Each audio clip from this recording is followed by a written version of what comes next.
Welcome to the Rotary Club of Hudson. My name is Evan McCauley, president of the club, and we are thrilled to have you joining us today. This meeting broadcast is available on HCTV as well as our Rotary of Hudson YouTube channel. Our club meets weekly at Laurel Lake for breakfast on Wednesday mornings from 7:15 to 8:30 a.m. Come out and join us for a meeting. We'd love to have you as a guest. To learn more about Rotary, our club, and the impact that we are having on the local community and world, please visit rotaryhudson.org. Enjoy the meeting today and be the inspiration.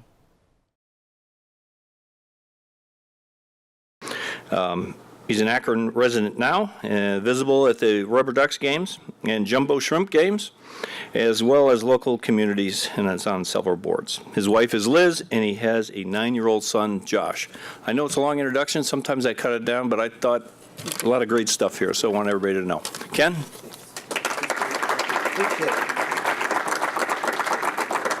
Good morning. I always have to lower the microphone. I'm sorry. It's an issue. I'm sorry.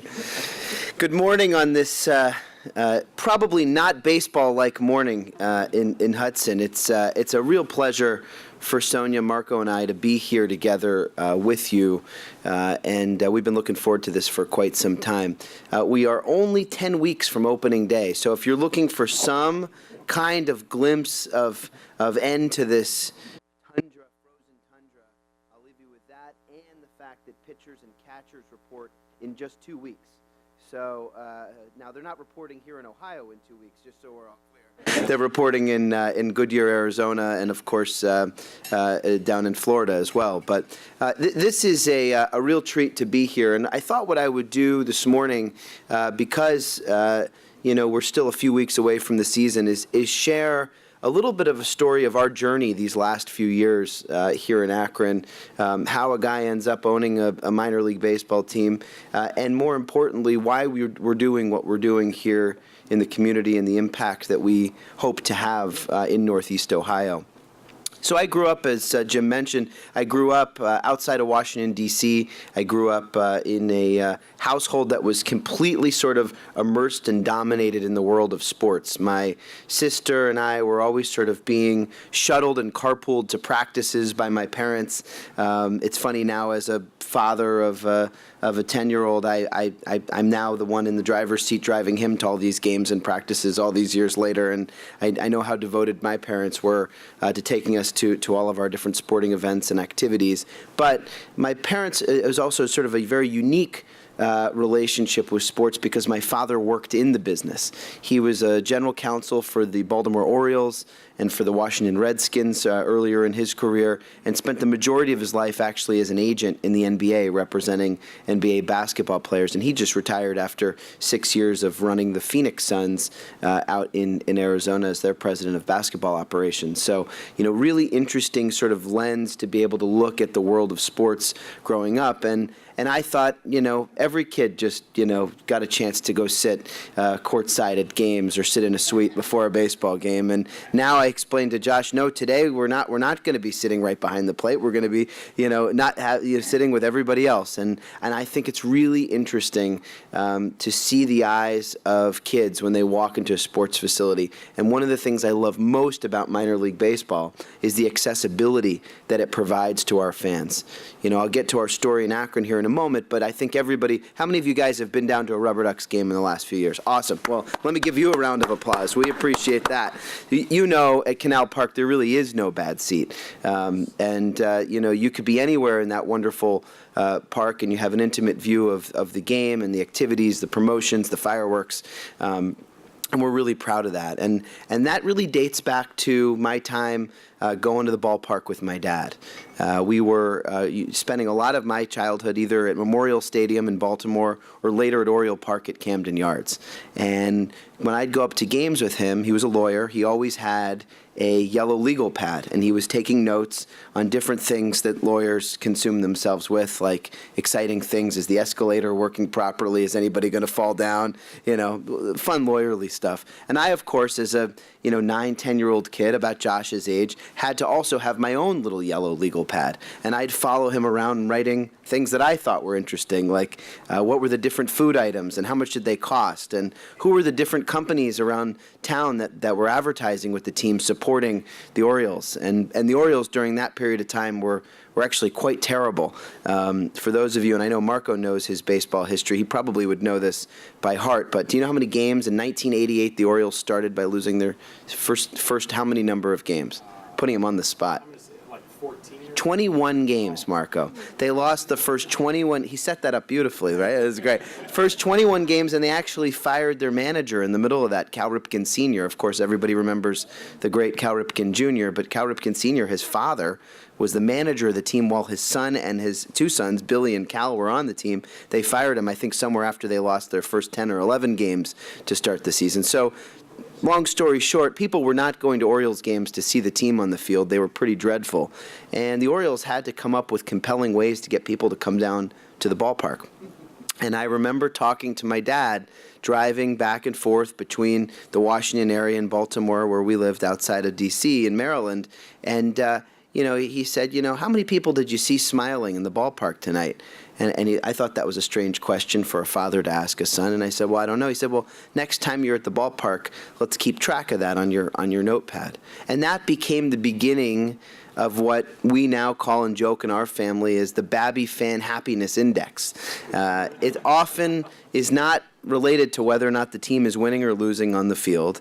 It has so much to do with the experience, the food, the people that you're with, the fun, the promotions, all these wonderful things. And so I was sure as I grew up, I loved being around this environment, and I loved what happened when families were together in a ballpark. And I think probably you'd agree that there's just something really special, and it's not just baseball. You're walking into an arena or walking into a stadium for a Browns game. I notice I mentioned walking in, not walking out. People are always happy and excited and looking forward to being with the people that they love and care about the most. Nobody got my Browns joke there, but that's okay. We'll just keep rolling. For those viewing, you can rewind 30 seconds.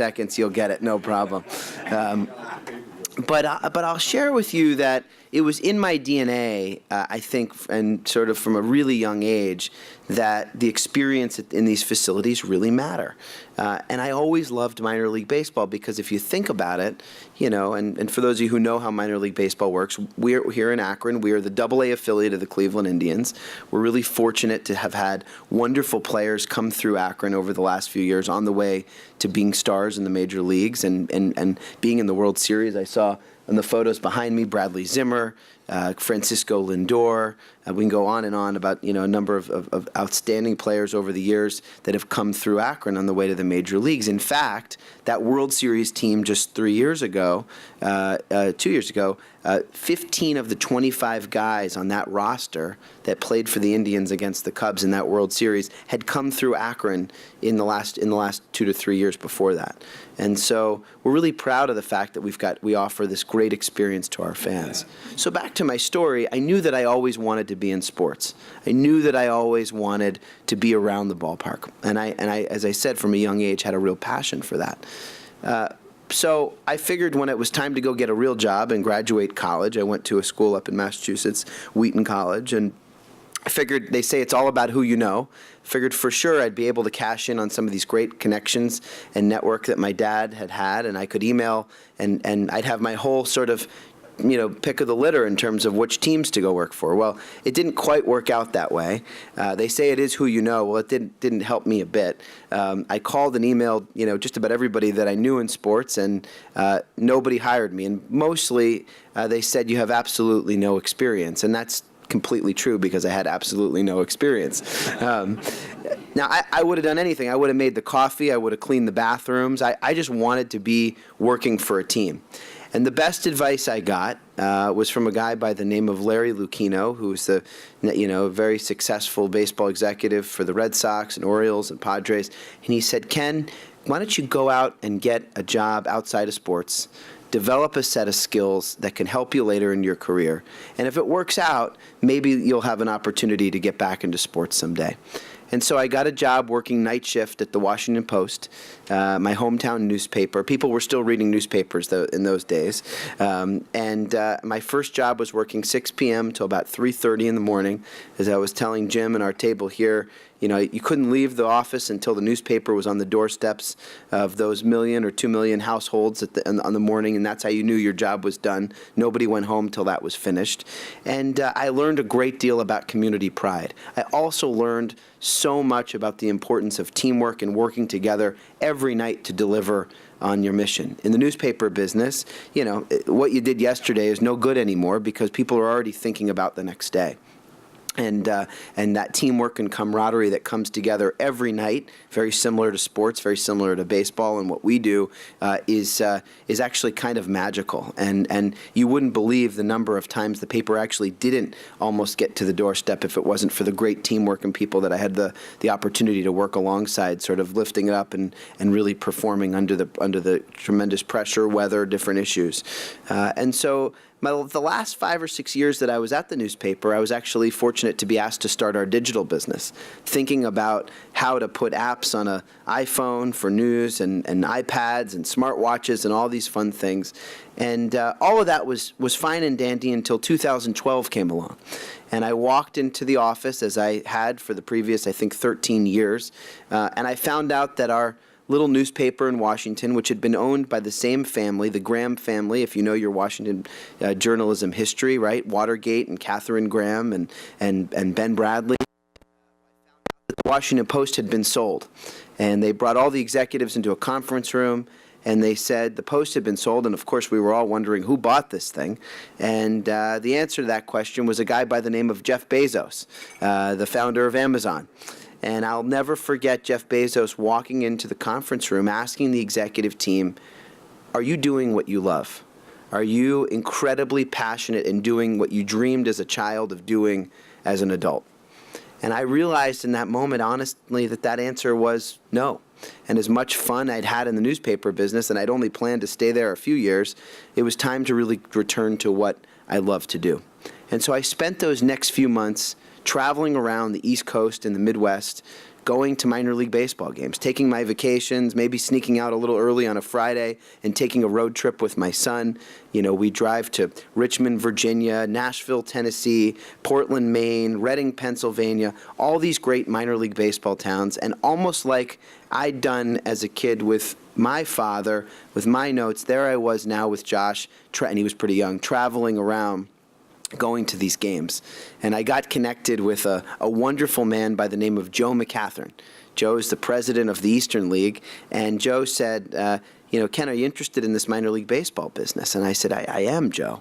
And he said, well, you know, why don't you do me a favor? Why don't you hop in the car next week and head out to Akron, Ohio?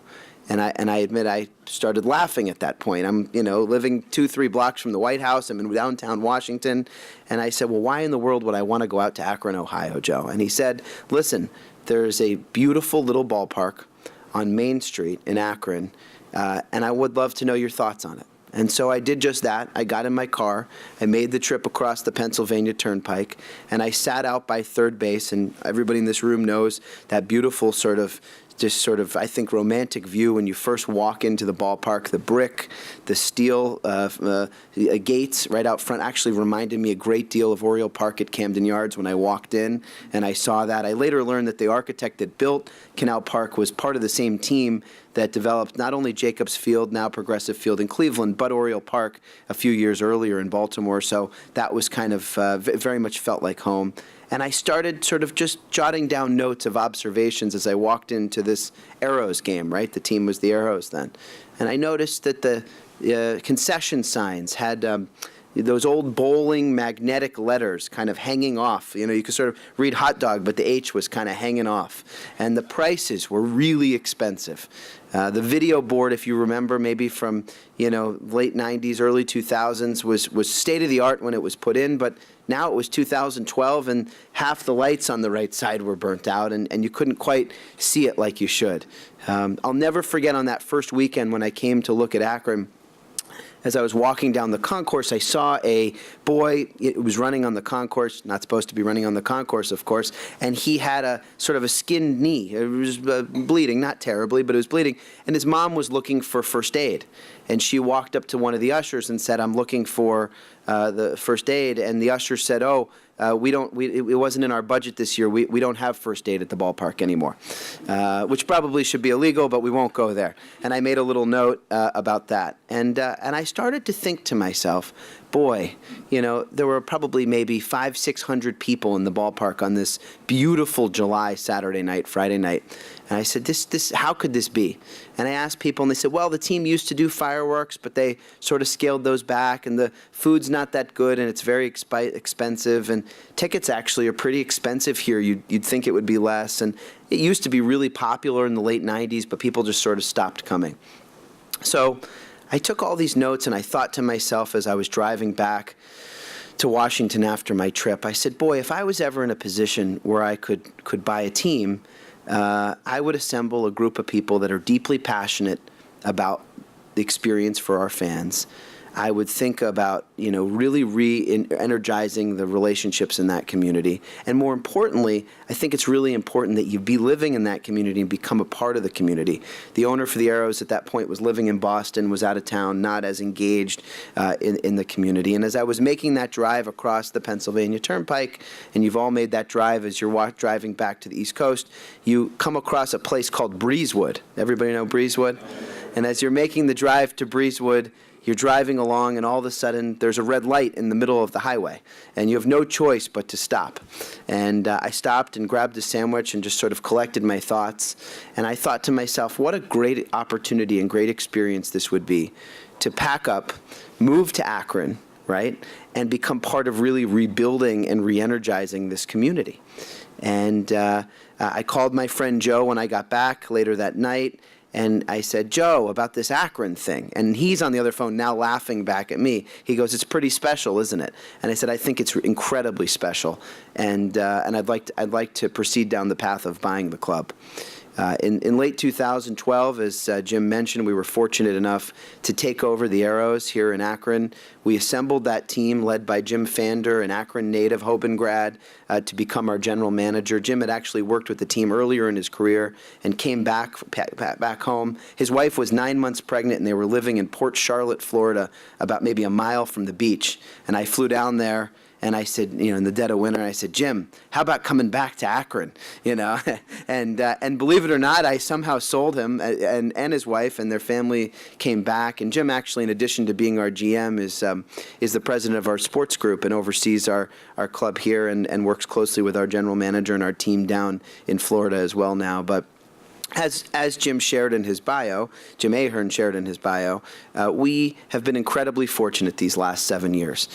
You heard the numbers on the attendance increase. We've been fortunate enough to be able to put our money that we've made right back into the ballpark, opening 4 new picnic areas, building a restaurant, the Game Grill and Bar, installing a state-of-the-art video board, creating downtown Akron never had a great private event space. So we built the Duck Club so we could do events year-round, even when it's -5 outside. We're hosting luncheons and dinners, weddings, bar mitzvahs, you name it. We're having all kinds of activity down at the ballpark and really energizing this great community asset we have, which is Canal Park. We've been fortunate over the last 7 years to have 51 sellouts. The ballpark averages just over about 5,000 fans every game. So gone are the days of the ballpark being empty. We got rid of those old concession stands, and we put in some nice new menu boards, and we lowered prices. We said to our fans, and we saw the Indians up north do this, and they said they had a couple of these $1 hot dog nights. We said, that's a cool concept. What if we did $2 hot dogs, but did it for all 70 of our home games? And we looked at the numbers. Our food and beverage person passed out in his chair and said that we can't do that. And I said, well, come back tomorrow and tell me how we can do that. And he did.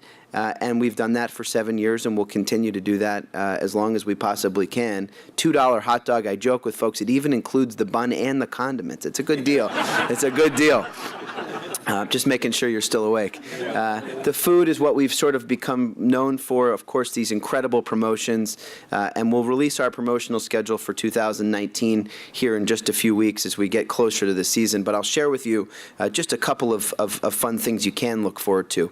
Opening day, of course, is April 4th. It's on a Thursday night. Fireworks will be that night. So if you're just looking for a date to put on your calendar just to feel warmer, that is just around the corner. It was 81 degrees on opening day here in Akron last year. First pitch, 81 degrees. So that does happen. I won't tell you the weather the previous 3 or 4 years, but it was a very memorable day and had an incredible crowd. We'll have fireworks throughout the summer on Fridays and Saturdays. Of course, we always do fireworks every Friday, but a few years ago we dug deep and said, you know what, fans really love these fireworks. So when we get into the heart of summer and get into May, June, July, August, June, July, and August, we add fireworks back into the weekends as well. And so more than a third of our games this year will actually have fireworks. We're really excited about that. Really makes a big difference. And those fireworks shows, which I hope you've seen, are themed to music and are always a lot of fun. We have giveaways every Saturday. Of course, Sunday, I think, is my favorite day at the ballpark as a parent. It really is our ultimate family day. We open the gates a little bit early. Kids come down and play catch on the field in the afternoon before the game. Our players come up to the concourse. We'll pick a couple players, and they'll sign autographs for our fans, so the kids don't have to be, reaching over the field in the hopes that they get an autograph. We'll bring the players up to the kids and form a line, and they can have a moment to take a picture or sign an autograph with a couple of our players. I find ultimately at the end of the day, when I sit sure, we're a baseball team. We've got tickets and hot dogs and beer and all those wonderful things that we do, and we have a lot of seats to sell. And you sit there in the middle of the winter and you look out at this empty ballpark and you say, boy, we better get to work. But the reality is, I think what I'm most proud of, and I know that Sonia and Marco, I think, would share this, is the impact and role that this team plays in our community in Northeast Ohio. Yes, I'm the owner of the team, but this is really a community asset, and I've always taken the approach and really truly believe this is Akron's team. This is our baseball team in this community. The impact, the work that's done that we do with Children's Hospital and the various schools in the community. The fact that once a month under Sonia's direction, we will, as our community relations head, we will actually close our offices in the middle of the workday and pick a different volunteer project in the community, and our staff will leave the offices. Our ticketing guys will get off the phones, and we'll go out and we'll participate. We've worked with Habitat for Humanity or the food bank. We've gone to Urban Vision and helped them restore an old shed that that they were able to use to be able to store equipment. We love doing that work in the community. In some ways, I enjoy that and the impact of that, and I'm proud of that as much as I am the sort of business success of what's happened with the team or the results of the championship on the field from 2016. We are so proud of the role, I think, that this little minor league baseball team can play in a community. And sure, and I was with our local hospital CEO yesterday, we're not in the role of saving lives, right? We're probably not going to cure cancer at the ballpark. We may not be able to solve everybody's relationship issues, financial challenges, all the sort of real rigors of life.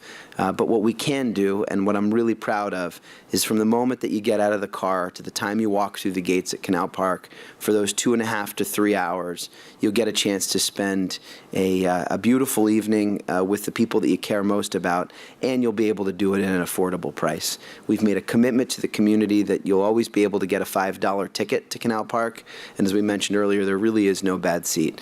And to sit right behind the plate, I think, is what, $16? Not even that. Marco just lowered the price on me. So he's your new best friend. Not only is he the broadcaster, but he can set you up with some tickets too.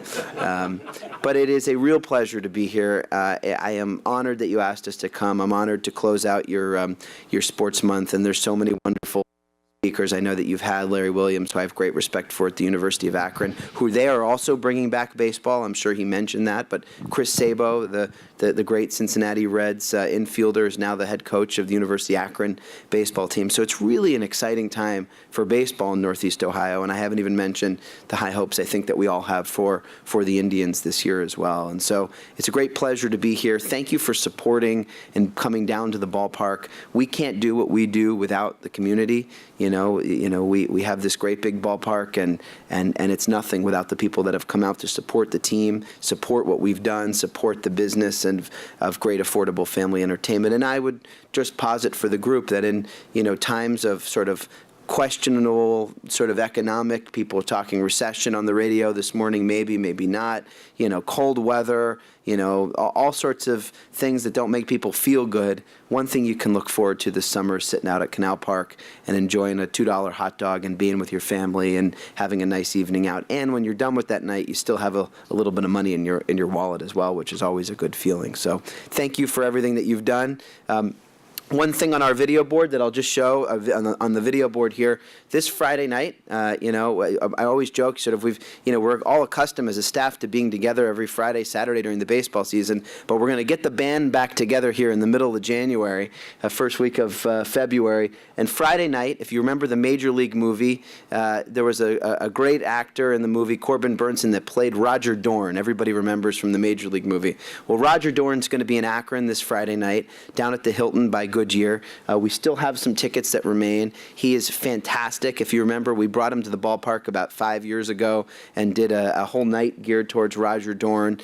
He's also in L.A. Law, 21 Hill. He's got a lot of other great movies. But he's going to be with us Friday night, and ticket proceeds go to support the Soapbox Derby. So you're going to support a great cause. It's one of our annual charitable events that we do. It's our hot stove dinner. No more appropriate time, I think, to sit around in the middle of winter and talk about baseball, talk about the Rubber Ducks, and talk about Cleveland Indians baseball as well. So please join us. The tickets are available. They're on our website. Last I checked this morning, there are 3 tables worth of seats left, and they're good seats. We have an incredible auction with some pretty awesome items. Again, proceeds go to benefit the Soapbox Derby, which I know we all love here in Akron, a great community asset as well. So thank you so much for having us, and just keep your fingers crossed that the weather warms up and that the grass is still green underneath that baseball field when the snow goes away. Thank you so much. Appreciate it.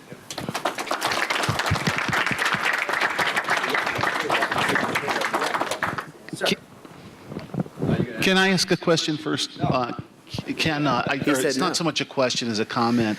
You mentioned the impact that you're trying to have on the community, and I just wanted to point out one thing that really impressed me. Hudson Community First, the local organization, invited you to speak at an event at I think it was the high school a few years ago, where you were part of it was a career awareness night, and you were on a panel. I remember. You spoke, and there was a young man and his mother who were walking up with me to attend this at the high school library, and that kid was so excited to meet you and hear about, because he had that same sort of thing that you had. He as a young man, I mean, he knew he wanted to be involved in the world of sports, and he was so excited to hear what you had to say, and that you got a chance to chat with him afterward meant a great deal to me. So thank you very much for what you're doing. Thank you very much. I appreciate it. That was a wonderful event, and I'll just say, in terms of, just because we're in Hudson, and it's worth mentioning, we've had just an incredible response from the Hudson community in terms of what we're doing. I was just mentioning an event we did at the library last year. I think Hudson has the best public library I've seen in my life. I mean, it's just a gorgeous facility, and you're very lucky to have that as a community asset here. But we have spent a lot of time here. We've done a lot of events. The evenings spent at One Red Door in the back with 6 people showing up to an event once. But it was probably one of my favorite events that we did, talking late into the night about baseball and why we do what we do. So thank you for your kind words, and we love what we're doing. And if we didn't, we'd probably all, as I told the group this morning, we'd probably all have to go out and get real jobs, and nobody really wants to do that. That's probably the same advice I shared that kid. Don't have to get a real job. Go do what you love, right? And I think that in all seriousness, James, I think that's an important part of what we do. Ken, Rich Warfield. Hi, Rich. Nice to listen to you, meet you. Grew up in Boston, Minnesota. Also was a big sports guy. Someone told me a long time ago, it was at a Hudson networking event, and my daughter kept me up all night. My wife was a nurse, and blah, blah, blah. And we were doing testimonies about what we do, and being a CPA might not be the most exciting for a lot of people, because most CPAs are historians. And I was worn out. I was tired. And someone slipped me a note afterwards, because they critique your testimony, and said, how do you expect to be How do you expect us to be excited about what you do if you're not yourself? And the reason I'm sharing that with you is kind of like your story with the man that said, go chase your passion. And what I see in you is passion. And I think that's so important. I think that's cool to listen to someone that has passion. All right, so now on to my question. Thank you for that. I appreciate that. How do you get that out of the way? Thank you. And CPAs are important. We'd all end up in jail without them. So don't sell yourself short. Well, that's why you have attorneys. I'm already short, but you don't have to sell yourself short. No short jokes. So anyway, Ball easy jokes, question okay? first. Easy question first. A little bit harder question second. Sure. Easy question. Was your son at the Akron ballpark next to you when you were evaluating whether you wanted to buy the Akron Arrows at that time? That's the easy one. The second question is, since your dad was president of the Phoenix Suns, Yes. and they have experienced probably a very losing environment for the last X amount of years. Yes. And you experienced a losing environment for Baltimore for a bunch of years. Yes. And here in Cleveland, we've experienced a losing environment with the Browns. Yes. How do teams like that can dig themselves out of, because the Orioles were a once proud franchise, Yep. winning, win. And the same with the Suns when they had that guy by the name of Charles Barkley and He so was forth. okay, yeah. How do you get out of that? How do you pull out of that finally? That's my second question to you. So Josh was not with me in Akron when I made my first visit, but he's been here obviously a ton and loves being here in the community. We have a place. I live down by Luigi's, if you know the condo buildings right near there, and he has two favorites things to do in Akron, and that's going to Rubber Ducks games and then followed by Luigi's, and then he's normally passed out by about 10 o'clock. But we love our time here. I will say that. I don't have the answer. I think if there was an easy answer to your questions as to why, people probably would have figured that out. One thing as I get a little older that I've at least accepted that has to be somewhat true is that there's a cyclical nature to sports franchises. Some of that is ingrained in terms of the way the league is built with the draft, and especially in the NBA, that there's clearly some cycle to teams having great success and then the salary cap and the sort of draft structure forcing them to sort of reevaluate and have to retool. Now, the process of that, people hate to use the word rebuilding, but the process of rebuilding a franchise, seems to happen faster for some than for others. And some of that's a function of who you draft and how successful they are, or, in the case of, free agency, who a player signs. Obviously, the Los Angeles Lakers were not very good last year, and there's a single reason why they're a lot better this year than they were last year, right? So I think that there's certainly a cyclical nature to it, and I think just from a fan perspective, let me just leave the baseball or the basketball decision making on the side, or in the case of the Browns, I'm a Redskins fan. I've got my own problems, and my friend Marco's from Minnesota, so you guys can get together and commiserate. In the cold, where it's probably negative 45 there today, probably. But I would say that the fan base generally is not very patient through those tough years. And the problem is that it's very expensive to be a fan and pay a lot of money for those tickets. I'm talking not so much for the Rubber Ducks, but, if you're a season ticket holder to a team that has been losing for a long time, after a while, it actually is not so much about the money. You actually look emotionally at yourself and you say, why am I doing this to myself? I mean, right? And just at that moment, and let's just use the Browns for an example, because I think it's a great one. Just at that moment where you say to yourself, it can't get any worse.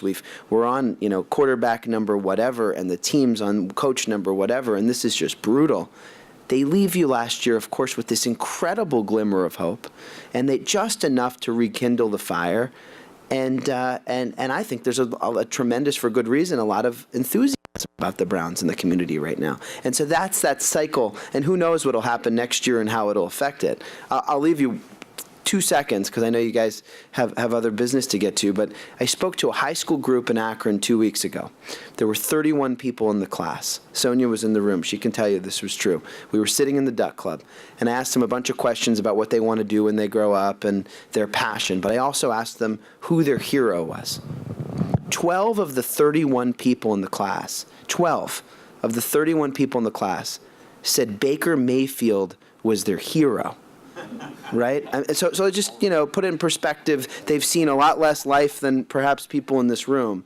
But the guy wins, how many games last year did the Browns win? 7? 7 games last year.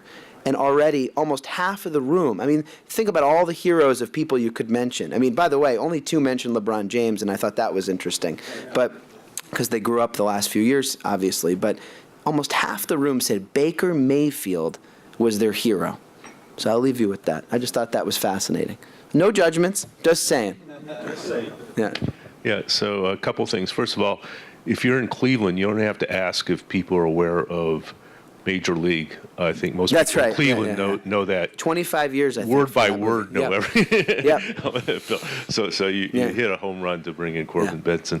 I was just going to say, when we first moved here from Connecticut, I took the kids, and they were young, to Arrows game, and they were playing the New Haven Ravens, which we used to go to on a regular basis. Sure, So, right off 95 there. Yeah. Yep. And one of the things still remembered to this day is the kids wanted to go down and see if they get autographs. Mm-hmm. And what was nice is, unlike the major leagues where you possibly could get an autograph or not, all the players were just standing there and signing autographs. And for the kids, that was very exciting. And actually, we had said we had just moved here from Connecticut, and a couple of the local players were giving us hints on places to go and that sort of thing. So hopefully you've kept that up with that accessibility with the players, because that thank you. That really made that connection.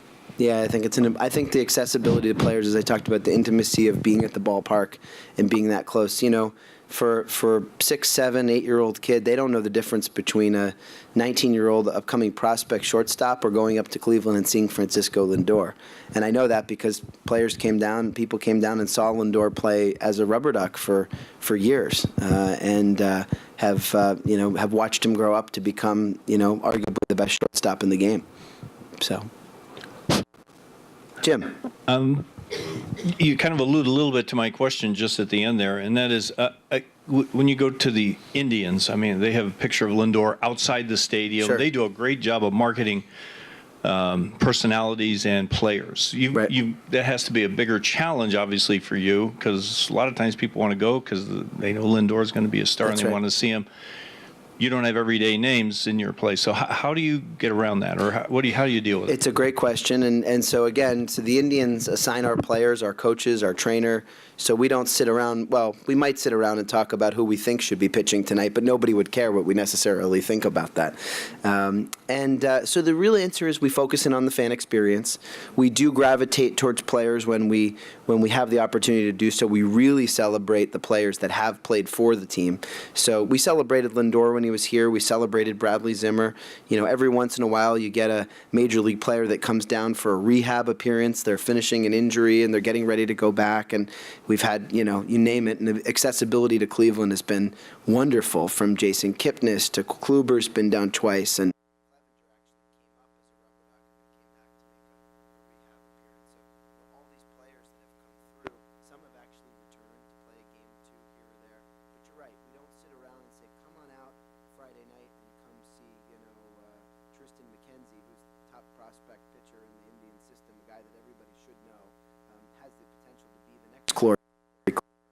but, if we said in our advertising, come see Tristan McKenzie pitch, not sure everybody would know what that necessarily meant.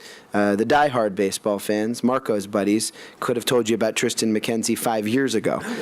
But the reality is, you're right, and that's why we focus so hard on the affordability of the experience, the cleanliness of the ballpark, the great food, the awesome fireworks, the giveaways, and the experiences for kids, because we can bank on those every single night. We know that whether you're there on a Monday night or Sunday afternoon, those things you can count on, because we deliver those without fail, I hope, every single of our 70 games.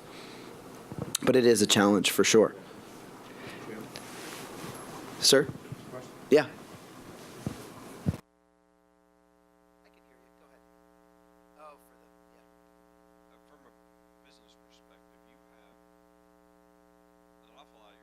Are under contract with the Indians, correct? And there's some kind of a relation. Do you have any players that that are contracted with your club? We don't. No, they're all part of the Indian system. Okay. Yep. Yeah. It's a good question. Actually, the whole minor league system, the Indians, is made up of several teams and levels. We happen to be at what's called the AA level, but there's a level above us, AAA, and then and that's in Columbus. Generally speaking, the better sort of blue chip prospect talent is held at AA, not AAA, and we're also closer to Cleveland. So if a catcher goes down and they need somebody quickly, it's hop in the car and get on 77. You get up to the ballpark as quick as possible. Those are exciting moments for us too when we see players that were playing last night against the Altoona Curve and now they're playing against the New York Yankees, right? All right, Ken, last Thank you so question much. for Oh, yeah. you. Yep. Tell us a little bit about the rubber ducks and the jumbo shrimp in terms of, Yeah. the names and the marketing behind that. How did you Sure. come up with that? So it's funny when I've done a couple of these talks, in the first few years after we changed it, it's all anybody wanted to talk about was the names, and I should have hit on it when I was giving my remarks, but a huge part of minor league baseball is coming up with an experience that's fun. We talked about the food and the life of the ballpark, the promotions, but it's also about the brand and about creating a brand that really speaks to that community and what it's all about. So when we got to Akron in end of 2012, of course the team was the Arrows. Everybody remember the Arrows logo? It was a sort of purple, red, yellow. There were about 3 other colors in there as well. It was all based after Space Cat Orbit, who's still around the ballpark, a lovable mascot. But the history of that name is very interesting because when the team first moved to Akron from Canton in '97, the idea, and this is actually quite timely with the news this week of the anniversary of the Challenger explosion, was that the owner of the team wanted to name the team in a way to honor Judy Resnick, who perished in the Challenger explosion, and she's of course from Akron, and in poor taste, he thought it would be a good idea to come up with a name for the team that discussed that time period. And so the name of the team, does anybody remember what the team was announced? It was in the Beacon Journal. When the baseball team moved to Akron from Canton, they wanted to call the team the Akron Blast.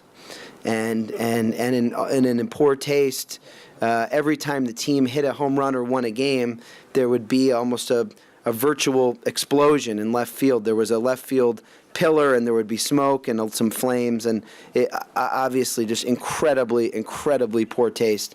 And the mayor of the city, Don Pasquale, said, absolutely not. That's not happening. And they reached a point where it was about 4 weeks till opening day, and they had no name for the team. And somebody said, well, there's some aeronautics history, of course, in Ohio.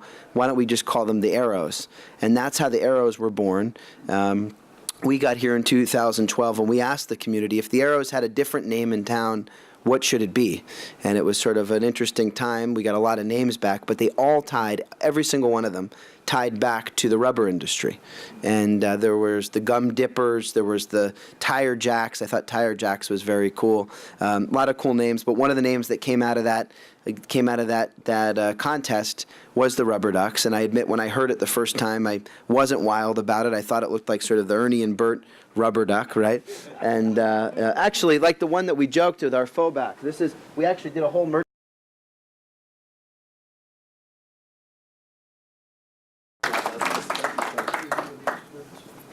Thank you, Ken. That was absolutely wonderful. One other point that I wanted to make is that Ken's schedule is pretty full of other Rotary meetings. We were talking, and he has 23 plus other Rotary meetings that he's going to be speaking with. So he's got a busy schedule just today. That's just in Ohio. He's got to tackle down in Florida also, maybe later. But Ken is a member of the Akron Rotary Club, which is awesome. So, he joined the group, what did you say, 2017? And that's wonderful. I'll give it a little plug to the Akron Chili Open. That's going to be this weekend out at Hale Farm. And if you're interested, definitely let me know. I'm sure we can get you a ticket. There's a raffle that's going to be going on out there. So if you're interested and you're available, let me know, and we'll get you a ticket to the Akron Chili Open. Wonderful presentation. Thank you very much for being with us.